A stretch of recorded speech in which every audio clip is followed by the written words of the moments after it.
बच्चों, आज मैं आप लोगों को वो टॉपिक बताने वाला हूं जिसमें हर दूसरे स्टूडेंट को कंफ्यूजन होता है कि सर ये रजिस्टर्स पैरेलल में है या सीरीज में है। तो चलो आज हम लोग पढ़ते हैं इसको। कोई भी दो रजिस्टर्स सीरीज में है तो हमेशा ध्यान रखना है कि उनके बीच में से कोई थर्ड वायर नहीं निकलना चाहिए। अगर कोई थर्ड वायर निकल रहा है इसका मतलब वो दो रजिस्टर सीरीज में नहीं है। इसका मतलब ये भी नहीं है कि वो दो रजिस्टर्स पैरेलल में है।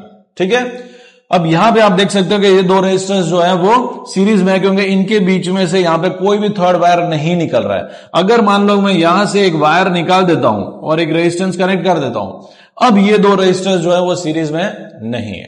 ठीक है, तो सीरीज देखना समझ में आ गया। अब पैरेलल देखते हैं। कोई भी दो रेजिस्टर्स अगर पैरेलल में है तो उनका एक एंड, पहले रजिस्टर का एक एंड और दूसरे रजिस्टर का एक एंड किसी पॉइंट पे कनेक्टेड होगा और वहां से वायर निकलेगा। उसी तरीके से उसका सेकंड टर्मिनल और दूसरे का सेकंड टर्मिनल किसी पॉइंट पे कनेक्टेड होगा और वहां से वायर निकलेगा। अब यहां पे ये दो रजिस्टर्स जो कि अभी सीरीज में दिख रहे हैं, इनको अगर मुझे पैरेलल में कन्वर्ट करना है तो ध्यान से सुनना। इसका एक एंड और इसका एक एंड किसी पॉइंट पे कनेक्टेड है, वहां से वायर निकालो, और इसका दूसरा एंड और इसका दूसरा एंड भी किसी पॉइंट पे कनेक्टेड है, वहां से वायर निकालो। अब ये दो रजिस्टर्स जो है वो पैरेलल में हो गए। ठीक है, तो मेरे ख्याल से आप लोगों का कंफ्यूजन जो है सीरीज और पैरेलल का दूर हो जाएगा।